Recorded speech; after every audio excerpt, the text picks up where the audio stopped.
Catalina nació con el nombre de Sofía Augusta Federica en la ciudad pomerana de Stettin en 1729, y desde su más tierna infancia ya comenzó a dar muestras de su espíritu independiente, su procacidad y su viva inteligencia que la acompañaron hasta el final de sus días. No obstante, sus andanzas históricas no comenzaron hasta 1744, cuando fue invitada a Rusia por orden de la zarina Isabel I para contraer matrimonio con el futuro heredero al trono ruso, el gran duque Pedro.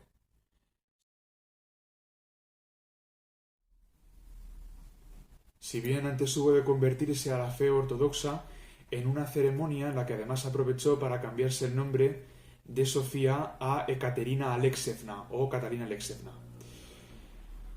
Si bien es preciso destacar que Catalina consiguió granjearse rápidamente la amistad de la emperatriz Isabel I, jamás llegó a desarrollar unos verdaderos sentimientos amorosos hacia Pedro debido a su difícil carácter, si bien ello no impidió la celebración de su enlace matrimonial en 1745.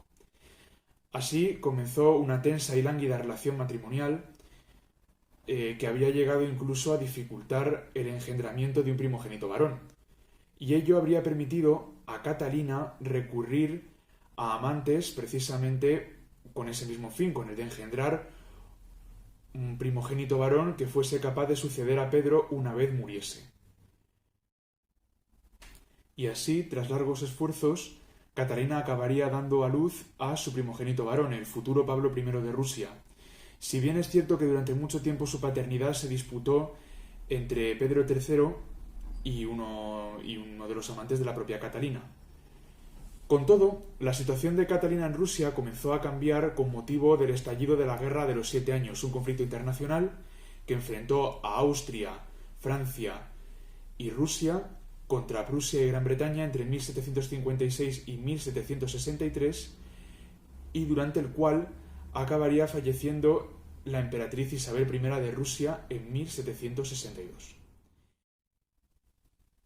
Tras su defunción, Pedro ascendió al trono ruso con el nombre de Pedro III, pero sus marcadas tendencias prusófilas hicieron que Rusia cambiase de bando a favor de Prusia durante la contienda y que tomase una serie de medidas bastante impopulares que únicamente le granjearon la enemistad del pueblo ruso.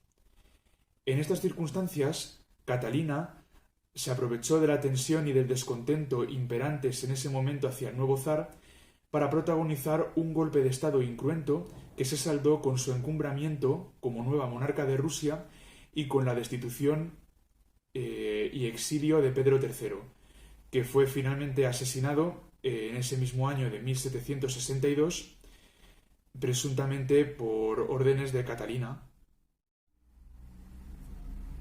para evitar que se gestase un núcleo de oposición contra su poder en torno a la figura de su exmarido. Una vez llegó al trono, Catalina era consciente de la precaria situación en la que se hallaba debido a los métodos ilegítimos que había empleado para obtener el poder, dado que había protagonizado un golpe de Estado, pero también debido a su sexo, puesto que no ha de olvidarse que el siglo XVIII era el único siglo en el que las mujeres habían podido acceder al trono ruso, y en última instancia, debido a su inexperiencia en las labores de gobierno. El 28 de junio de 1762, por lo tanto, se convirtió en la zarina de toda Rusia. Sus apoyos fueron prácticamente todo Rusia, la iglesia, el ejército, la mayoría de la nobleza y el pueblo rusos. Sus ideas ilustradas se reflejaron en su obra, la Nakab, que se traduce como instrucción. Estaba a favor de la abolición de la servidumbre, creó una comisión legislativa de todos los estamentos y realizó otros cambios ilustrados a los que Rusia no estaba preparada. Uno de los motivos por lo que Catalina II es considerada una de las figuras más importantes del panorama europeo en el siglo XVIII es debido a que, aunque al principio de su reinado se presentaría como una monarca bastante pacífica, con el tiempo mostraría una dura mano y firme a la hora de gestionar sus relaciones internacionales. De hecho, ya a inicios de su reinado, una de sus primeras acciones será deshacer la alianza franco-austro-rusa.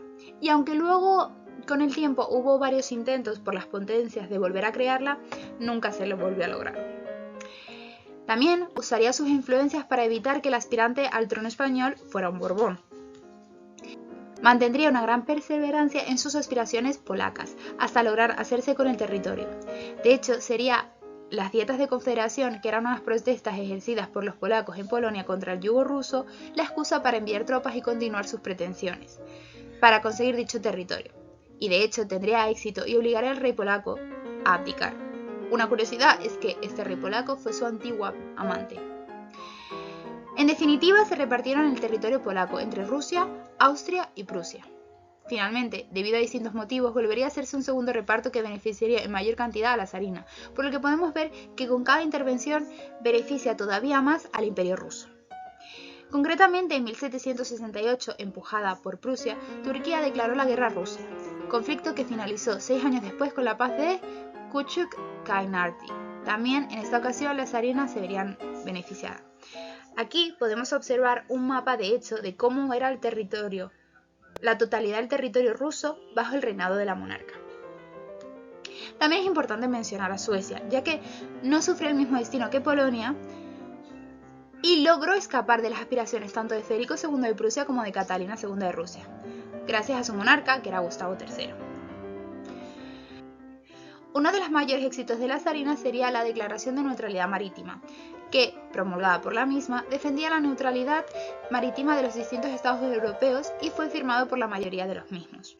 También la monarca detestaba con gran ímpetu Francia. No obstante, tras la Revolución Francesa, se apiadaría de la situación y permitiría a muchos aristócratas exiliados que entraran al país, a cambio de que firmasen una declaración en la cual confirmaban que no estaban de acuerdo con la revolución y lamentaban la muerte de Luis XVI. Catalina murió el 6 de noviembre de 1796 a las 9:45 de la noche. Su última aparición había sido el 4 de noviembre con sus amigos y el 5 de noviembre se la encontraron desmayada en el baño. El sucesor fue su hijo Pablo I de Rusia, quien gobernó hasta 1801, cuando al parecer lo asesinaron. Subió al trono el hijo de este, Alejandro I. Podemos concluir respecto a Catalina que fue una de las monarcas más importantes de todo el siglo XVIII y sobre todo de toda Rusia. Por todo esto entendemos cómo y por qué Catalina II fue una de las figuras femeninas más importantes para el contexto europeo del momento, del siglo XVIII, ya que hizo unas grandes reformas en Rusia y también tuvo una política exterior que permitió expandir las fronteras de Rusia mucho más allá. Debido a su gran ímpetu y fortaleza, fue llamada en sus orígenes como el Grande en vez de la Grande, ya que se atribuía que ser tan capaz a la hora de gobernar no era un atributo femenino, sino más bien masculino. No obstante, hoy en día todos la conocemos como la mujer que era, Catalina II la Grande.